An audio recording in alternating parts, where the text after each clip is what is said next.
1914-1918 sont les années de début et de fin de la Première Guerre mondiale. Il faut savoir qu'en 1884 va naître un homme, dont la science se souviendra jusqu'à la fin des temps je pense, nommé Paul Kern. Paul Kern, c'est un soldat hongrois. En 1915, il va recevoir une balle dans la tête d'un soldat russe. Cette balle, qui va venir se loger exactement au niveau de son front, va le priver durant 40 ans de sa vie et jusqu'à la fin de ses jours de la possibilité de dormir. Il faut savoir que les scientifiques de l'époque sont pratiquement tous venus ausculter les facultés psychiques, les facultés intellectuelles, les facultés physiques de Paul Kern pour savoir si oui ou non cela avait des répercussions sur son état de santé. Aucunement. Pourquoi ? Simplement parce qu'il faut savoir que à cette époque-là, notamment du coup entre 1914 et 1918, c'est le commencement justement des balbutiements de l'Allemagne nazie. Et on voit justement que les scientifiques, qui sont certains, pas tous, mais certains, dans ce phénomène justement de vouloir optimiser le mental, la force physique de leurs soldats, on le voit encore aujourd'hui dans les forces spéciales françaises ou des autres forces spéciales d'autres pays, on voit que la dynamique du sommeil est quelque chose de primordial. C'est que plus on est courte justement ce temps de sommeil, plus il y a de l'animosité, il y a des complications liées justement au sommeil, notamment la fatigue, notamment la concentration, notamment la capacité à retranscrire des éléments aussi bien visuels, donc iconographiques, aussi bien des éléments comme de l'information. Et c'est aussi un élément forcément de torture. L'un des pires qui puisse exister au monde. Le seul cas que l'on n'ait pas étudié autant que Paul Kern, mais qu'on pourrait donner comme contemporain de notre époque, c'est en 1974, un homme nommé Tay Ngoc, c'est un agriculteur vietnamien, qui n'a pas dormi depuis 1974, mais qui n'a pas des recherches et des aiguilles. Donc, en somme, on peut vraiment dire que, vraiment, on va dire, on peut vraiment avoir une véracité, on va dire, dans le fait qu'il n'ait pas dormi depuis 1974. En vrai, on n'en sait rien, on n'a pas de preuves. Pour revenir à Paul Kern, le fait est que sa vie, forcément, du coup, a été complètement chamboulée. Il disait que, par exemple, il pouvait rester 72 heures sans dormir et il ne faisait que travailler. Il devait s'arrêter, non pas parce qu'il commençait à avoir une certaine fatigue, mais parce que les membres de son corps commençaient à fatiguer. Ses muscles commençaient à devenir de plus en plus tétanisés. Il commençait à avoir des spasmes, des douleurs chroniques, et il devait se reposer au niveau des yeux, non pas parce qu'il était fatigué, mais parce que ses yeux, du moins ses muscles oculaires, devaient se reposer. Et il disait, je ne me couchais pas dans mon lit parce que qu'est-ce qu'il y a de pire qu'être couché et ne pas réussir à dormir. Sa femme le quittera pour deux raisons. La première est qu'elle en avait marre de l'entendre chaque nuit vagabonder à travers toute la maison. Et la deuxième, qu'elle en avait aussi marre justement de le voir dans les journaux, à travers le temps,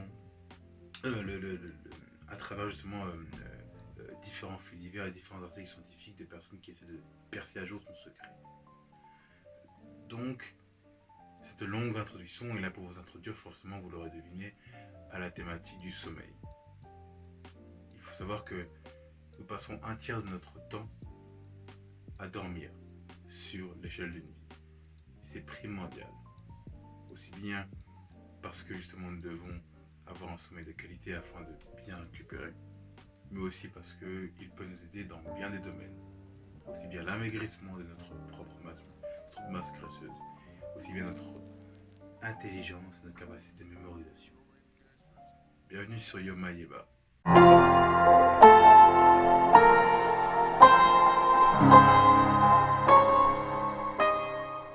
Pour vous énoncer, je dirais ce qu'est le sommeil, nous allons commencer par plusieurs choses. D'abord, nous allons utiliser deux auteurs assez connus.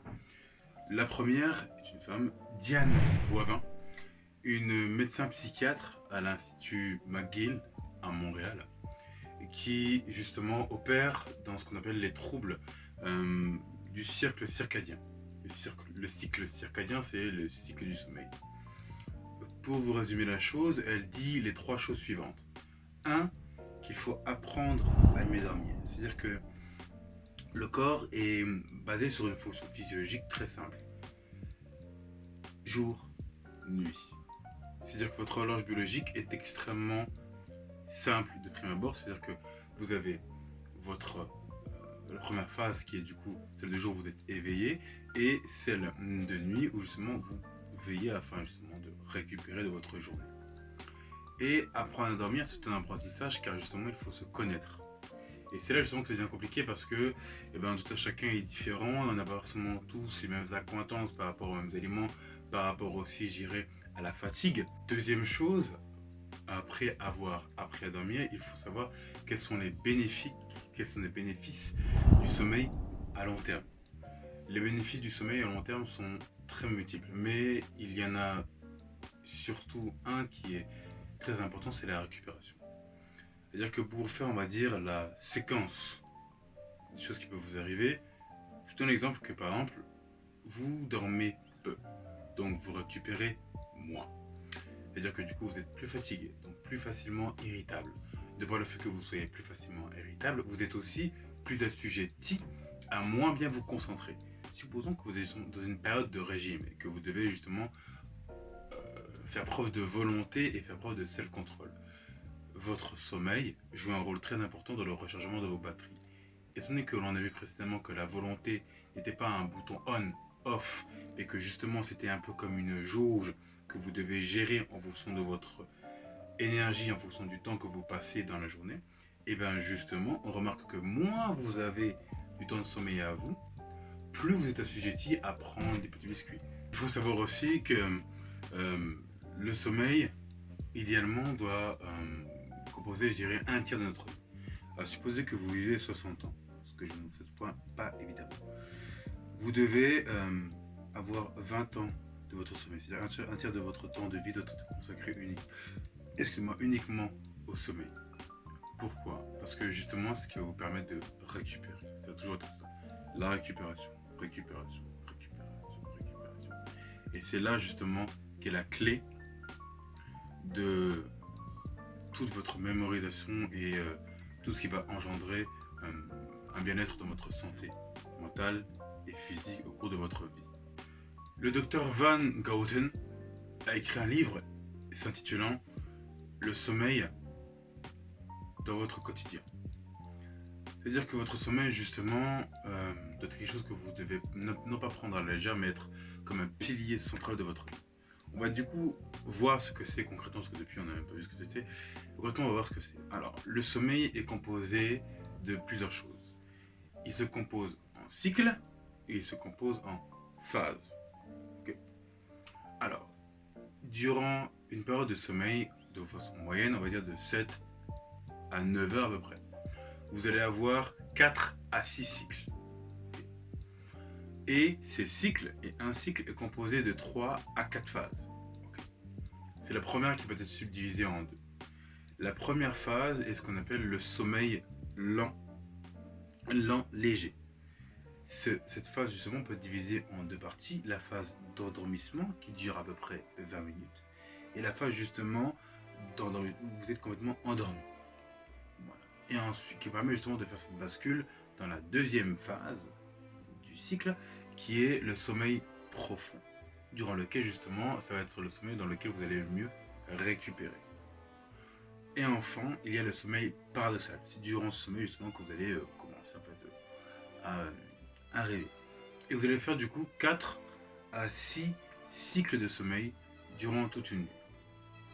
Et il faut savoir que la première heure de sommeil est extrêmement importante pour la récupération d'un individu. Parce que c'est elle justement qui va vous permettre de mieux récupérer. C'est pour ça qu'il faut éloigner au maximum les objets qui émanent de la lumière bleue, les objets qui peuvent nous exciter, éviter justement les boissons à base de caféine comme le café, le thé, la tisane, les boissons énergisantes, le coca, le jus d'orange, tout ce qui va être de sucre.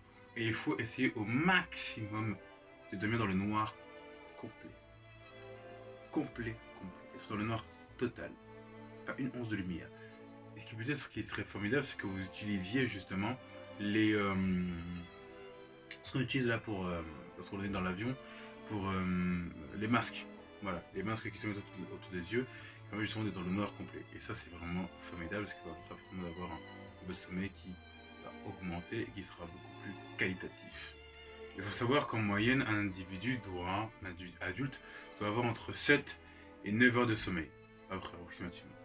Mais le truc, c'est que plus évidemment vous reculez en âge, c'est-à-dire quand j'ai reculé, non pas dans le sens où vous avez 40, 50, 60 ans, mais dans le sens inverse, c'est-à-dire que un jeune adolescent, par exemple, d'entre 14 et 16 ans, on va dire, doit à peu près avoir une dizaine d'heures de sommeil. Et plus vous allez reculer au niveau des âges, donc 10, 9, 8, 7, 6, plus justement l'enfant doit avoir un nombre d'heures conséquent.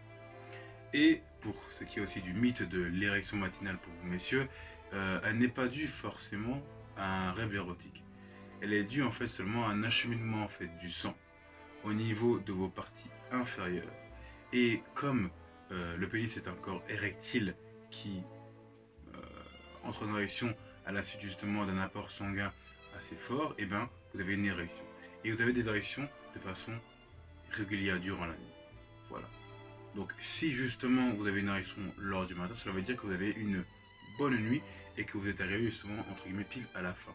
Parce que cette, ce système physiologique s'enclenche lors du sommeil paradoxal. C'est pour ça que justement on l'a souvent associé à des rêves érotiques. Mais en fait non, c'est seulement dû à l'irrigation du sang et à la physiologie normale du corps. Nous allons maintenant du coup parler du fait qu'il vous faudra en fait 3 nuits complètes afin de compenser une nuit blanche avant vos 40. Il faut savoir qu'il vous faudra 4 nuits complètes afin de compenser une nuit blanche. Et il faut savoir que pourquoi est-ce que je démarre justement cette avant-dernière partie justement sur quelque chose de relativement négatif, c'est parce qu'il faut que vous compreniez qu'il y a 2 grandes choses qui vont venir altérer votre sommeil. Le manque de sommeil et les insomnies, qui vont avoir des conséquences néfastes sur votre sommeil et sur votre vie en général. Pour parler tout d'abord de l'insomnie. L'insomnie, c'est quoi? C'est l'altération, plus ou moins fréquemment, de votre sommeil, de façon grande ou bien courte. C'est-à-dire que votre sommeil va être altéré sur 1 heure, 2 heures, ou bien sur carrément toute la nuit. Voilà ce que c'est justement l'insomnie. Donc ce n'est pas que sur toute une nuit, ça va être justement très spécifique. Mais les causes malheureusement sont très disparates. Vous pouvez avoir des causes physiques, des causes psychologiques, des causes psychiatriques, des causes physiques, voire traumatiques.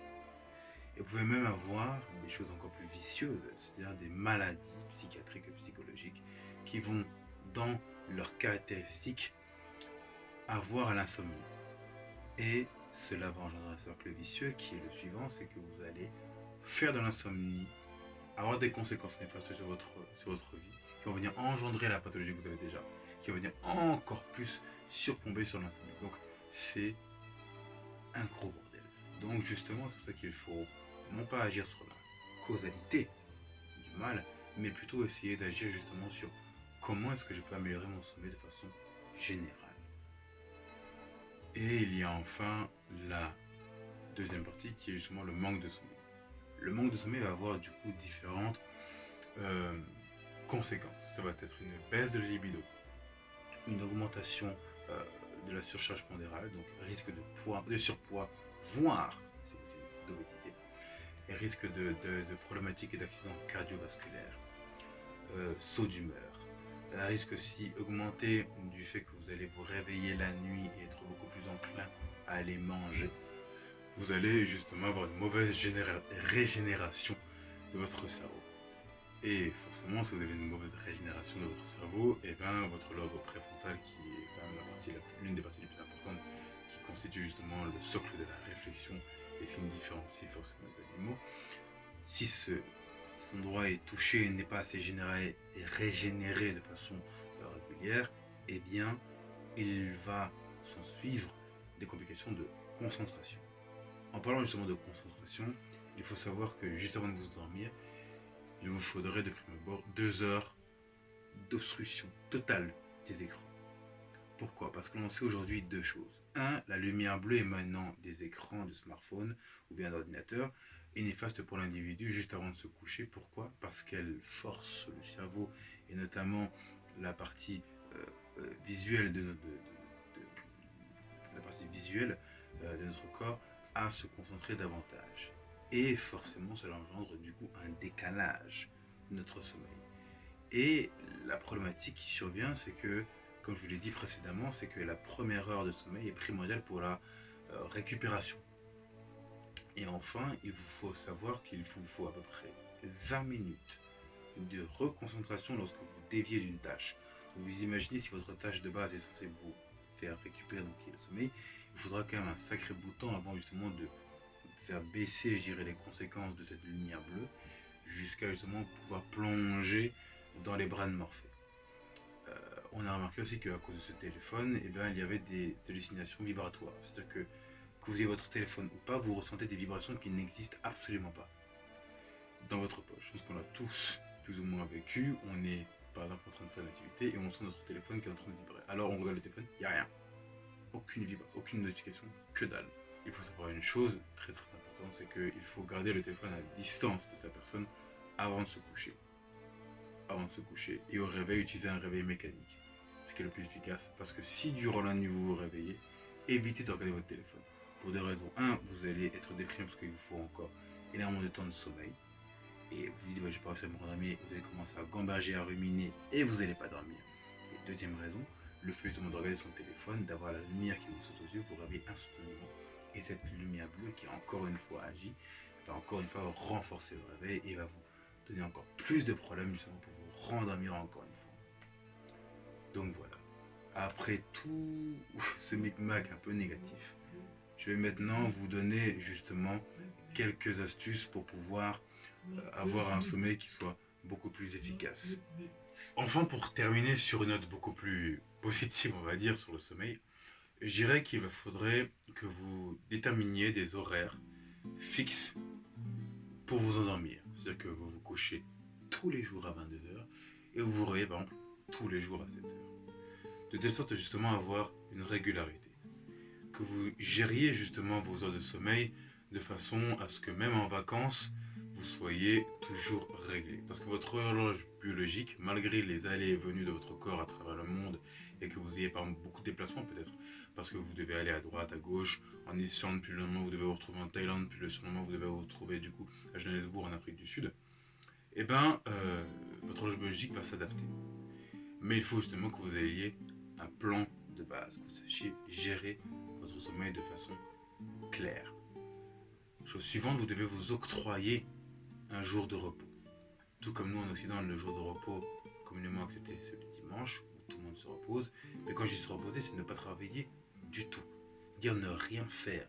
Quelque chose qu'on aime bien, mais c'est pas travailler. S'octroyer un jour de repos. Une sieste, lorsque vous en faites, ne doit pas excéder 30 minutes. Et enfin, un dernier point sur lequel je reviens assez souvent, et je aussi reviens souvent dans la vidéo, c'est vous devez dormir dans le noir complet. Dormez dans le noir complet. Ce qui va énormément vous servir. Éloignez-vous des écrans. Au moins, si vous le pouvez, c'est assez drastique, mais 2 heures avant de vous coucher. Essayez d'aérer aussi votre chambre un quart d'heure avant. Ça peut être aussi assez efficace. Rentrer dans une chambre fraîche facilite l'endormissement. Ensuite, il y a différents points positifs justement au sommeil que l'on n'a même pas vu durant la vidéo, mais qui sont importants de rappeler. C'est que il permet d'éliminer les toxines. Il permet de faciliter l'apprentissage, de faciliter la mémorisation, de faciliter la concentration au lever. Et on pourrait résumer, on va dire, cette vidéo avec la phrase suivante de Émile Zola. Il n'est pas de douleur que le sommeil ne sache détruire.